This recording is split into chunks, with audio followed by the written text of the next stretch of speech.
ആദ്യ വീക്കെൻഡിൽ കേരള ബോക്സ് ഓഫീസിൽ കത്തിക്കേറി അഷ്കർ അലി ചിത്രം സംഭവം അധ്യായം 1 എന്ന് പറയുന്ന സിനിമ. ഹലോ ഫ്രണ്ട്സ്, എല്ലാവർക്കും മൂവി ടോക്സ് അറിവിന്റെ പുതിയൊരു വീഡിയോ ഇട്ട് സാധാരണ വീഡിയോ ഭാഗത്ത് നമ്മൾ പങ്കുവെക്കാൻ പോകുന്നത് സംഭവം അധ്യായം 1 എന്ന് പറയുന്ന ഏറ്റവും പുതിയ മലയാള സിനിമയുടെ ആദ്യ 3 ദിവസത്തെ വേൾഡ് വൈഡ് കളക്ഷൻ റിപ്പോർട്ടാണ്. വീഡിയോ ആദ്യമായിട്ട് കാണുന്ന സുഹൃത്തുക്കളാണെങ്കിൽ ഏറ്റവും ലേറ്റസ്റ്റ് സിനിമാ വിശേഷങ്ങൾ ആദ്യം തന്നെ അറിയാൻ വേണ്ടി ഇപ്പോൾ തന്നെ ചാനൽ സബ്സ്ക്രൈബ് ചെയ്ത് നോക്കുക. അഷ്കർ അലി, വിനീത് കുമാർ, സിദ്ധാർത്ഥ് ഭരതൻ, സെന്തിൽ കൃഷ്ണ തുടങ്ങിയ കേന്ദ്ര കഥാപാത്രമാക്കി ജിത്തു സതീഷ് മംഗലത്ത് ഡയറക്ട് ചെയ്ത ഏറ്റവും പുതിയ ചിത്രമായിരുന്നു സംഭവം അധ്യായം 1 എന്ന് പറയുന്ന സിനിമ. ഒരു മിസ്റ്ററി ത്രില്ലർ കഥ പറയുന്ന ചിത്രമായിരുന്നു. ടൈം ലൂപ്പിലൂടെ കഥ പറഞ്ഞു പോകുന്ന ഒരുപാട് ചിത്രങ്ങൾ നമ്മൾ കണ്ടിട്ടുണ്ടെങ്കിൽ ഇപ്പോൾ ആ ചിത്രം വളരെയധികം പ്രേക്ഷകരെ ത്രില്ലടിപ്പിക്കുക, കേരള ബോക്സ് ഓഫീസിൽ കത്തിക്കയറി ഒരു സർപ്രൈസ് ഹിറ്റ് ആകുകയും ചെയ്ത ഒരു കാഴ്ചയാണ് കാണാൻ സാധിക്കുന്നത്. ആദ്യ ദിനത്തേക്കാൾ കളക്ഷൻ ഉയരുന്ന ഒരു കാഴ്ചയാണ് ചിത്രത്തിന്റെ മറ്റു 2 ദിവസങ്ങളിൽ കാണാൻ സാധിച്ചത്.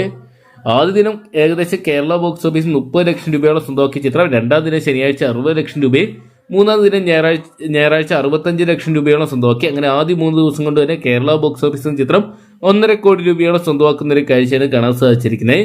ചിത്രത്തിന് വേൾഡ് വൈഡ് കളക്ഷൻ റിപ്പോർട്ടുകൾ പുറത്തു വരുമ്പോൾ 1.80 കോടി രൂപ ചിത്രം സ്വന്തമാക്കിയതായിട്ട് അറിയാൻ സാധിക്കുന്നുണ്ട്. എന്തൊക്കെയാണ് ഇതേ വിജയം ചിത്രത്തിന് വരും ദിവസങ്ങളിൽ ആവർത്തിക്കാൻ സാധിച്ച ഒരുപക്ഷെ ചിത്രം വലിയ വിജയങ്ങൾ തന്നെ സ്വന്തമാക്കുന്ന ഒരു കാഴ്ച നമുക്ക് കാണാൻ സാധിച്ചേക്കാം. എന്തൊക്കെയാണ് നിലവിൽ കേരള ബോക്സ് ഓഫീസിൽ തരംഗം സൃഷ്ടിക്കുന്ന ഒരു ചിത്രമായിട്ട് സംഭവം അധ്യായം 1 മാറാൻ സാധിച്ചിട്ടുണ്ട്.